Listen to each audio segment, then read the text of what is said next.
There's Charles Woodson. How about that? What a season he had.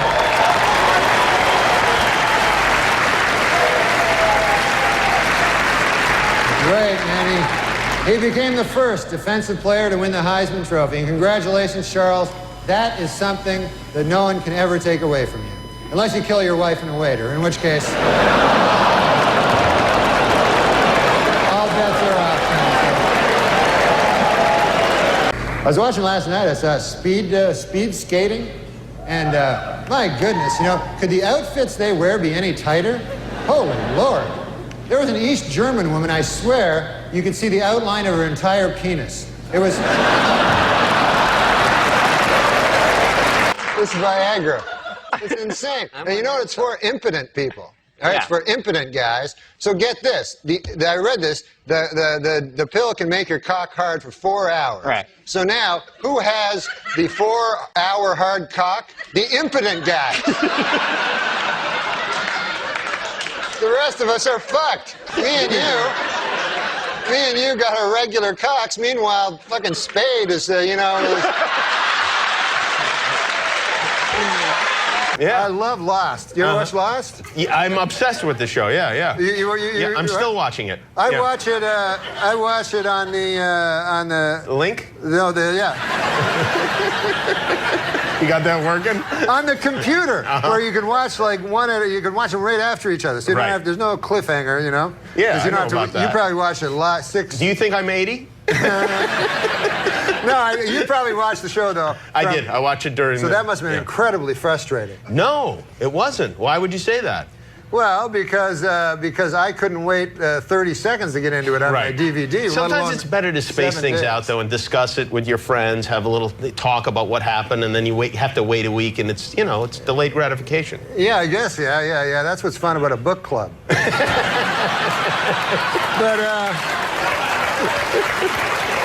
Do you have a hero? Norman Fell from Three's Company. That's your hero? Yeah. Mr. Roper. Yeah. Oh, Mr. Roper? Yeah. That's not a good hero. That's all I got. Better than this guy's hero is some gay porn actor. Anyway.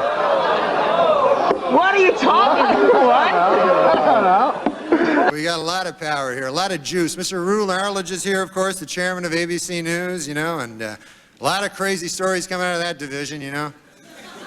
You know, stories about this person sleeping with that person and all that, you know.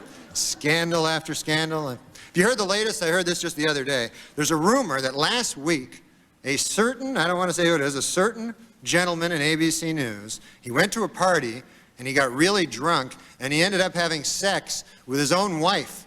I don't know.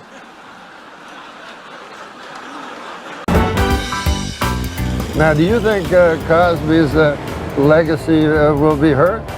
Yeah. You do, huh? I mean, there was a comedian, Patton Oswalt, he told me, I think the worst part of the Cosby thing was the hypocrisy. And I disagreed. You disagree with that? Yeah. I thought it was the raping. That's my feeling. Most rapists are hypocrites. You don't meet many who go, I like raping and I know it's not politically correct, but by God, people go, well, he's not being a hypocrite, and that's the worst part. I dated a guy once. Well, we dated and we broke up. And to get back together, he gave me like this little G-string outfit. You know, like this little, and I was like, wait a minute. That's for you. That's not for me. So stuff like that is not good. Another guy gave me a keychain, a plastic keychain. Well, that guy is a moron. How do I get the supermodel back? Hey, look, $1.99 at the airport. I heart New Jersey. He really gave you a keychain? He gave me a plastic. I was going to bring it out, but I couldn't get it off of my keys, so I left it backstage. But he gave me a keychain. Why didn't you bring out the G-string?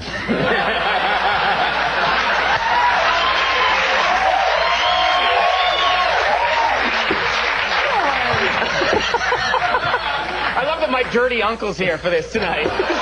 Didn't you once perform at a hospital for the insane? Yeah. What are you drinking? What are you drinking? Fanta Orange. Of course you fantastic. are. Of course you are. Fanta Orange is. You like the Fanta Grape too, right? I'm assuming. I have a grape Fanta for when my friends have Oh, don't do that, Norm. What? Norm. I always have it here. But I know. No, I did do a hospital. It was supposed to be a regular hospital. And when I got there, there was barbed wire and everything, and it was a hospital for the criminally insane. And they had an incredible, room. And they said the Gatlin brothers were here last week. And I was like, what? Like, I wasn't even sure they deserved a show. And anyways, I went on. I got heckled before I said anything. As I was walking towards the stage, a guy yells out, "Nice shoes." Now, these guys are not politically correct. No, right. These are criminally insane people. You have to understand. Right. And then the guy beside him goes, "Jerome's right. Them some shoes." Norm. Okay. I don't. Well, now what do we do? Every dumb button at ESPN was just okay. Look at you guys with your. Is he still there? Or did we lose him? Once we dump him twice, do we lose him, or do we still have him there? Give me a second. Okay. Have a talk with Norm. All right. Hey, for the 9th consecutive year, Nick, JetBlue Airlines ranked first for satisfaction among all North American airlines. But you know what ranked least in satisfaction? 9/11 Airlines. What a terrible name for an airline. It reminds me of that tragedy. Oh, 9/11. Yeah, don't laugh at 9/11 again. I tried to tell him not to laugh. Adam. I know. I walked through blood and bones in the streets of Manhattan trying to find my brother. Jesus. Yeah, he was in northern Canada. It's so funny. That's what people don't understand. What's funny? That's the problem. It's so dumb, right, to be a Holocaust denier. It's funny to sit around and be like, 6 million? Yeah, right. I know. I know. Me, the idiot. Yeah, when it comes to counting millions of people 80 I have years a grasp ago, of I got that. a good fucking. I've been called a Holocaust denier many years now. Good job. Holocaust denier. I'm also a revisionist, a Holocaust denier. Oh, God. He doesn't believe in the whatever. What? I never got to go to camp. He doesn't believe in the Holocaust. I never went to camp when I was a kid. Is that a good change of subject? He doesn't believe that the Holocaust happened. Do you not believe that? Yeah, but that would hurt your career. Oh, yeah, that would have been I'm surprised this guy's still on the air. He's a Holocaust denier. Oh, well, I'll have another one for you tonight. This has nothing to do with the Holocaust. I didn't bring up the Holocaust. You did. I love the fact you sort of gleefully said, I didn't bring up the Holocaust. I normally do by mistake, but today. Norm just kept referring to me as a Holocaust denier on the show to every guest. Larry King, like, are you serious? Yeah. Like, yeah, I'm this guy. He says the fucking. You look at the photos, the smokestacks and the shadows. They don't match. There's no way. Oh, so he got into it. He knew. I knew. We knew going into it. Yeah. It started out as this great bit where he was doing like a ventriloquist act. Yeah. And his dummy was a Holocaust denier. So he would do like the traditional ventriloquist act, and then in between the guy would be like, just deny the Holocaust. He's like, hey, I'm not saying it's a puppet. He would hit with like talking points about like the gas chambers and stuff. I ignore this fucker when he starts talking about the smokestacks at Auschwitz and how the shadows couldn't make sense and all that shit. But I mean, if he knew the talking points, that means he did do his research. If you have any concept of like the smokestacks weren't there, Norm used to do a lot of jokes about that, going back in time to kill Hitler. Yeah, but he said like he just thinks he would go back and he would be converted. God damn! I wish I had a time machine to see that action. Yeah, no, to take back my question. Thought you were going to say to murder Hitler. I would not. You know, people always want to murder Hitler with their time machine, right? But then I feel if I got back there, I'd be afraid of falling under the spell of his fucking beautiful eyes. Every day I meet somebody new, you know. This city's great because of the neighborly people, you know. I don't know. But I did meet one neighbor, interesting story, you know, that this guy, he just moved in, you know, next door to me. So I'm always one to meet the neighbors. You like to chat with the neighbors, Yeah, because, you know, so I went over to the guy, I knocked on the door next door to where I live, and I say to the guy, I said, hey, I'm your new neighbor, you know, and I said, good to see you, you know, nice to run into you, you know, welcome to the neighborhood, you know. And so the guy, I said, what do you do for a living there, sir, you know, if you don't mind me asking? You know, what do you do for a living? I'm a nightclub comic, I tell the guy. So he says to me, he says, I work down at the University of Science there. He says, that's a good school, by the way. I can't remember the exact place. Sure. But he says, I'm a professor of logic. Oh. So I says to the guy, he says, logic. Now, what the hell is that? I never heard tell of that. He says, oh, well, he says it's a kind of a pattern of syllogistic. Well, he says it's hard to explain. He says, why don't I give you an example? So I said, fair enough. Why don't you do that? So the guy says, well, he says, let me ask you a question. He says, do you own a doghouse? So I go, yes, I do. He says, well, then that means you probably have a dog. I said, yes. He says, well, that means you have a family if you have a dog. I said, yes, I do. He said, well, then that means you got kids, you're married? I said, yes, I am. He says, well, then you're a heterosexual man. I said, yes, sir, I am. He says, well, you see, that's logic there. I asked if simply from finding out you had a doghouse, I made this series of inferences, and I found that you're a heterosexual man simply from the fact that you had a doghouse. Well, I said, good God, isn't that something? Okay. So I said, well, I won't waste any more of your time there, neighbor. And I said, I'll see you later. See you around, okay. So I said, come by one day and have a chicken with me. So anyways, I left. So I go to get a bus, you know, to the bus stop. And I walk down to the bus stop, and I'm still thinking about this thing that happened to me, you know. And I'm standing at the bus, and no bus coming at all, you know, and 5 or 6 of us standing around, and one guy lights up a cigarette there, and he goes, as soon as you light up a cigarette, the bus comes. And he smokes the whole damn cigarette, no bus comes. Right. So I said to the guy, well, that theory really worked, huh? Yeah. And the guy goes, well, sometimes it works. Anyways, the guy goes, what's new with you? I go, well, I had an interesting thing happen to me today. I said, I met my neighbor. And he goes, oh, yeah? I go, he had a hell of an interesting job. I said, he's a professor of logic down at the University of Science. And so the guy says, is that so? He says, professor of logic. He goes, what the hell is that, logic? I said, well, it's a series of something or other. Right. I said, I can't remember exactly, but I said, I'll give you an example if you want to hear an example. So the guy goes, all right, fair enough.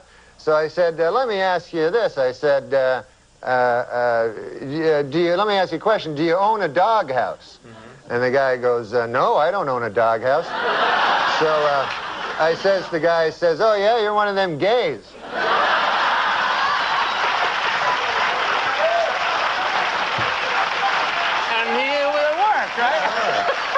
Well, I can tell a joke. Go for it. Yeah, please do. Please. Yeah.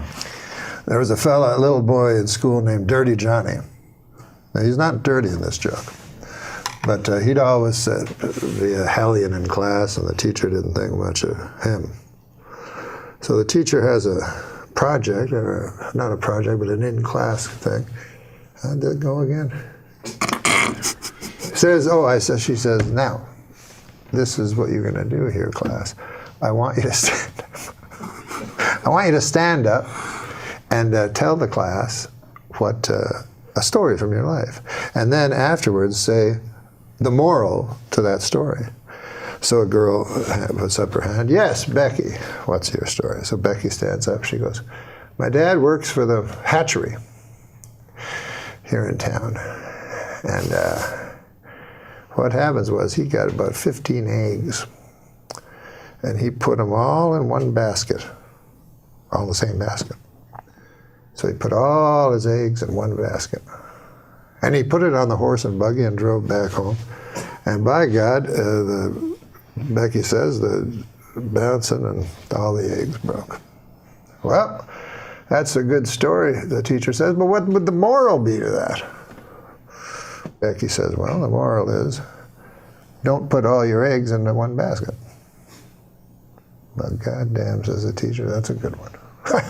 Anybody else? Marjorie puts up her hand. Marjorie, what's your story? She says, well, my dad works for the hatchery, as most, all of us. Thank God for the hatchery. She says, or we'd all be lost. But anyways, my dad knows that eggs become chickens. And so he was counting his chickens, and he added in the eggs, you see. And then he put them on a horse and buggy to go to town, and they all broke. Well, what's the lesson to that? The teacher says she can't understand. And she says, well, don't count your chickens before they hatch out of an egg. So the teacher says, that's a great one, too. Anybody else? Well, wouldn't you know, Dirty Johnny has his hand up. So the teacher's like, holy God, I don't want it. But on the other hand, I made an oath to every child, should I suppose I gotta. All right, Dirty Johnny, what do you have to say? Johnny stands up. Stories about my Uncle Terry. He never worked at the hatchery on account he was in Vietnam, and he got disability. He don't even like people work at the hatchery. But the story happened far from these shores, in a little town called Da Nang. Terry was not well liked. His whole troop left him, abandoned. And he woke up in the weeds, and all they left him with was 3 bottles of Jack Daniels, some weapons. Terry stood up and downed 1 bottle right away. Said, if I'm going out, I'm going out. He took his Balishnikov and a couple of Glocks and his 2 bottles, and away he went. He found a town. And he didn't know if it was Charlie or if it was one he was sent to protect. But all he knew was he had hate in his gut. So he started firing. And he fired the Kalashnikov with an arcing kind of, like a farmer would with hay, with a scythe. And sure enough, the men fell like hay before him. And then the women, and by God, I'm ashamed to say it, but then the children. And finally, all was left was Uncle Terry standing in the mud and the blood and the glory. And he touched his pants, and it was wet, and he said he was ashamed. He felt shame, Uncle Terry, for he'd pissed himself. Well, he touched it again. It was not urine at all, but ejaculate. And Uncle Terry felt pride where shame once was. And the teacher's like, good Christ, what kind of a story is that? What the hell is the moral to that? Well, he says, when Uncle Terry's been drinking, you don't fuck with him. So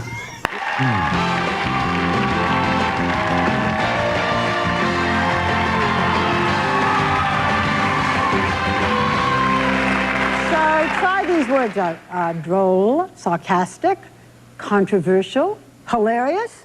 Well, those are some of the words that are used to describe Norm Macdonald's character on his sitcom, Norm. But as you will see in this clip, people may think twice before they use the words smooth or charming. Take a look. Hey, Lori. Hey, look, I can see your underwear there. You're supposed to see them. Yeah, that's a little desperate, isn't it? I'm playing tennis with Shelley. You're playing tennis with Shelley? Yeah. Hey, I have an idea that would even be more fun for you. If I played tennis with Shelley, while you, I don't know what you do, who cares? And in spite of that, please welcome Norm Macdonald.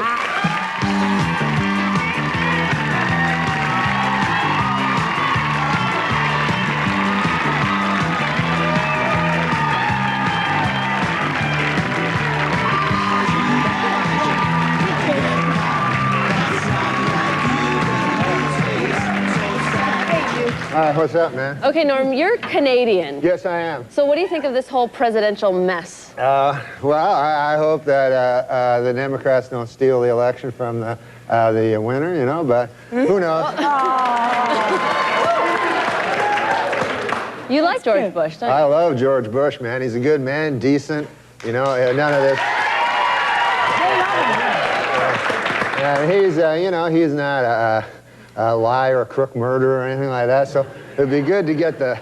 See, I think we should get the homicide out of the White House and get like a fresh start, because we don't want any more murderers. I think we should just go on to the next question. Oh. Who are the murderers? Yeah. Oh, Clinton, he murdered a guy. Yeah, you know, we're not allowed to, you're not allowed to put out no accusations without. That's a little too far. That's the way it doesn't work. Let's just go on to the next question.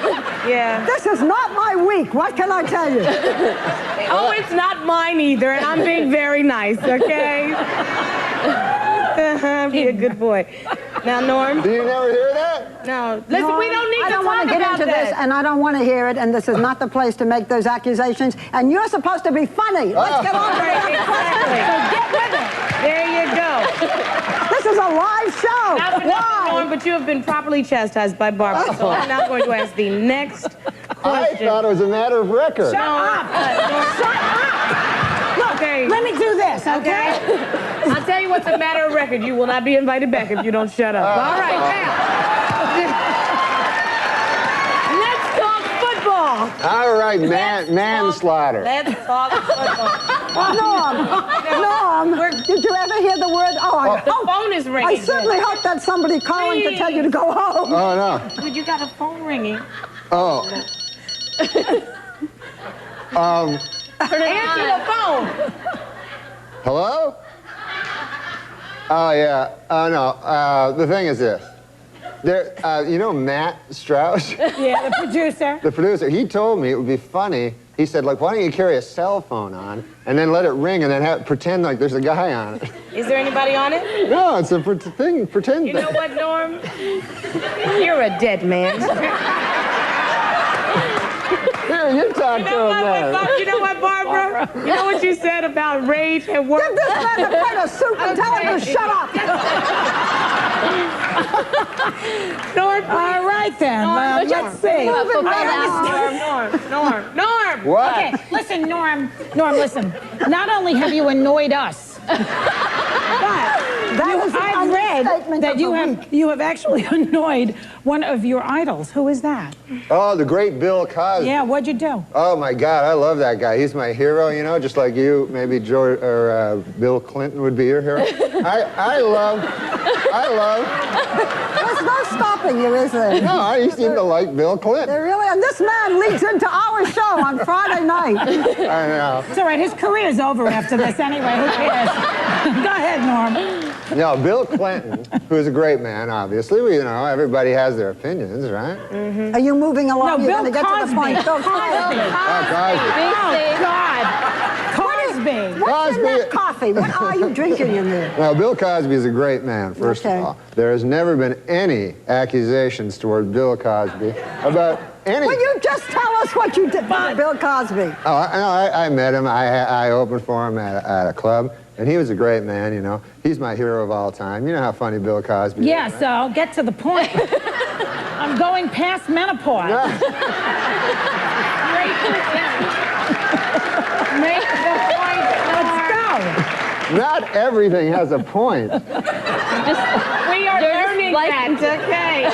All right, Norm, you want to finish the story, or shall I ask you the next thing? Well, the Bill Cosby thing is this. Dear God. I met Bill Cosby. We're all fans of Bill Cosby, right, Barbara? Yeah. What? Yes. Why don't we talk about the millionaire? Oh, yeah, you know what? Tonight, Norm and I... please. I like Bill Cosby. Let's talk about the millionaire. Norm Macdonald and I are on The Millionaire tonight. Oh, yeah. Well, tell him about that, how you thought he's dumb today. Where do you see him tonight?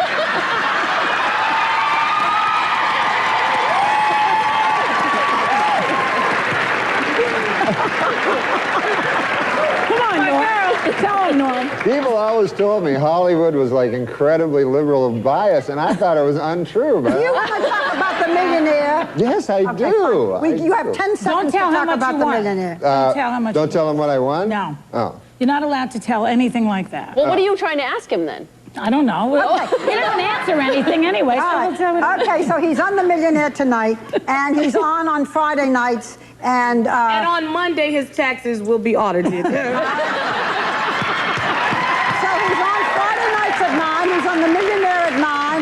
You can play along at home on enhanced TV. You are a number. I have never met anything like you. We will be right back.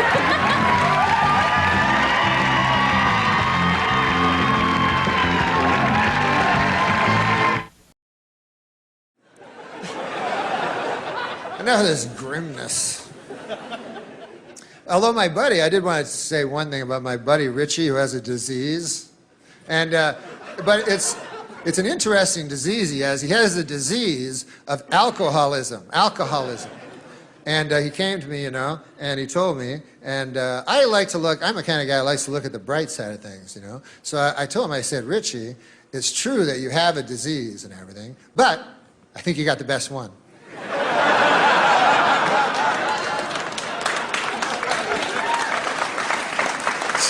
It's the only disease where you get to drink booze all the time.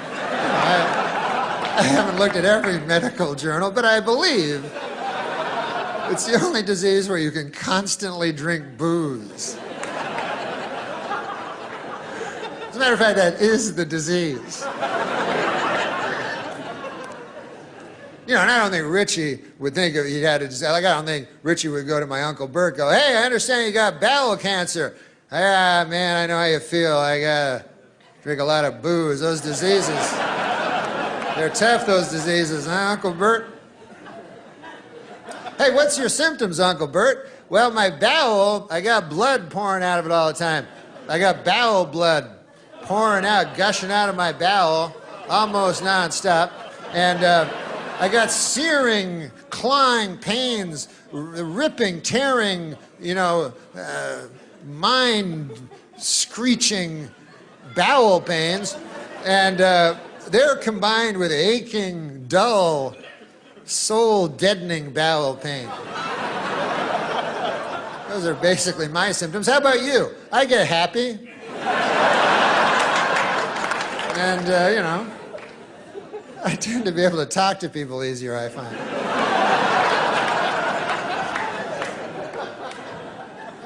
Sometimes I will meet a lady at a bar, got the same disease as I do, and I'll fuck her. But that's in the latter stages of the disease, Uncle Bert. You gotta realize that. You know what I mean, Uncle Bert? But no, but listen, man, I don't minimize what he does though, because he admits that he's an alcoholic and that he's weaker than a bottle, and that ain't easy to do. I couldn't do any of that shit. I'm too proud, you know what I mean? I got too much pride, you know, like they say in the scriptures, pride goeth before the fall, you know, and he can somehow, you know, it's a very beautiful thing he does. He goes to Alcoholics Anonymous and he says right in front of them, he says, you know, he goes in front of a whole room full of people and he says, I am an alcoholic, you know. Which I know does not sound that anonymous. I didn't name the group, but sounds like the exact opposite of anonymous. Whatever. Like, to me, the alcoholics that, you know, the anonymous alcoholics, to me, would be like you guys. I don't fucking know. I can't tell, you know? But once you tell a whole church basement full of people, your cover's pretty well blown, but anyways, it still requires a lot of... The only thing they seem to be anonymous about, from the way I can gather it, is they won't tell you their last names. Anything else goes, you know, but not the last name. No. Sometimes they'll say the first, like they'll go, I am Richie and I am an alcoholic, or the first initial. They'll say, my name is Richie K and I am an alcoholic. Then anything goes. They're like, one time I remember I was under the influence of the demon rum, and I started punching my newborn in the face.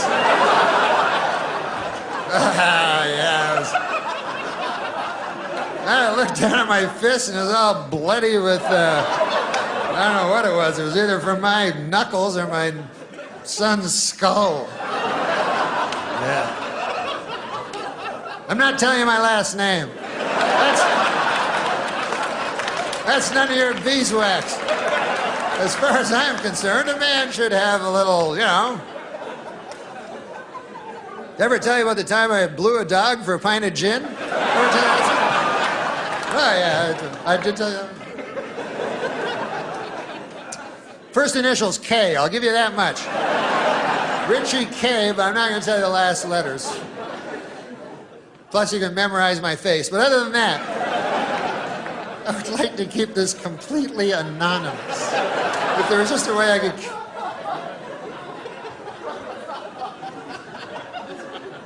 And what better way to keep a secret when you think about it than tell a room full of drunks? That's not going any place, you know? As soon as the guy has a relapse, hey, Richie blew a dog for a pint of gin. He told a whole bunch of us. I mean, I understand the dog had some gin. What are you going to do? Oh, yeah. Richie K. You know Richie K?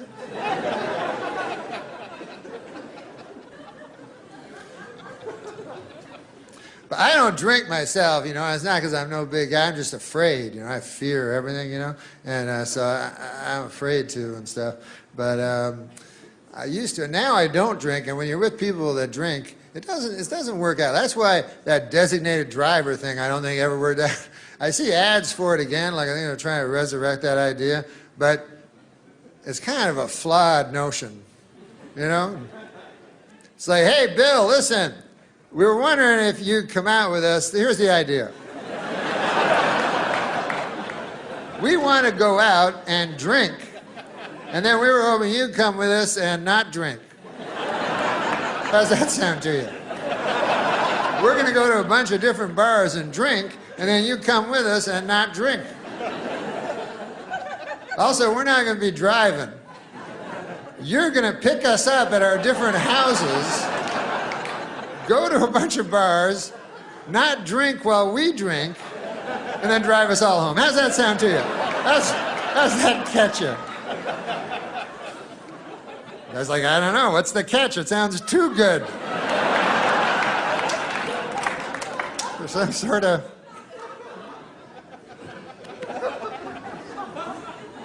But I don't drink, and if you don't drink, I'll tell you something, bars are not a lot of fun because, you know, when you think about it, fucking all, you know, all it is you're just sitting at a big oak table for 4 hours. That's not fun unless you're drunk. And then everybody else be drinking, you know what I mean? So their fun is going up and up and up, you know? It's rising. Their fun is escalating while your fun is staying exactly the same.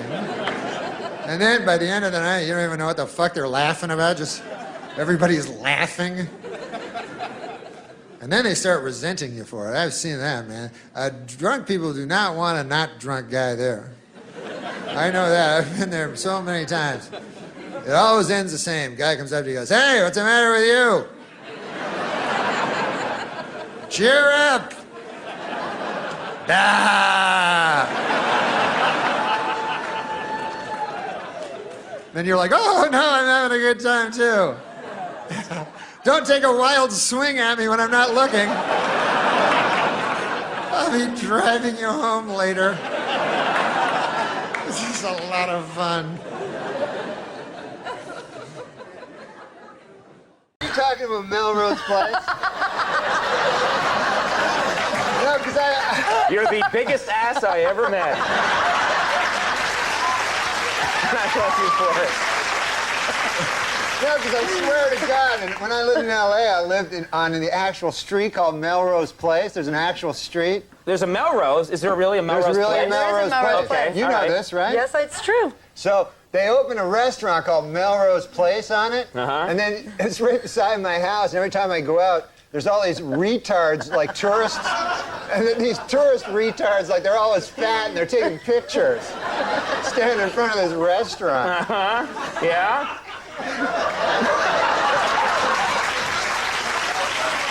You are making a movie with Carrot Top, right? I made a movie with Carrot Top. Okay. You've made a movie with Carrot Top. It's not out yet. No, it's Can you not put the out yet. picture up of Carrot Top again, just so we can all see him? She just did. Oh, there it is again. Yeah. All right. Okay. Wait a minute, she left Melrose Place to do a movie with Carrot Top?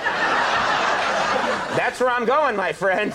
He was great. He did a wonderful job. Do you have a scene where you and him embrace? Yeah, lots of making out. Oh, for God's sake. Nothing but making out. All right. It's like 9.5 weeks, but Carrot Top. we were doing. Wow. I gotta check out that movie. Is it called 9.5 Seconds?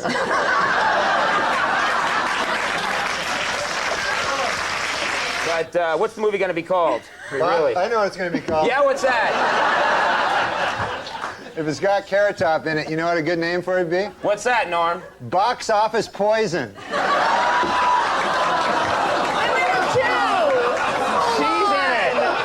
about my career? Courtney Thorne Smith. Well, there's this 2-hour season finale of Melrose Place. There's this movie coming out. Yes. Title undetermined at this point. Chairman of the board.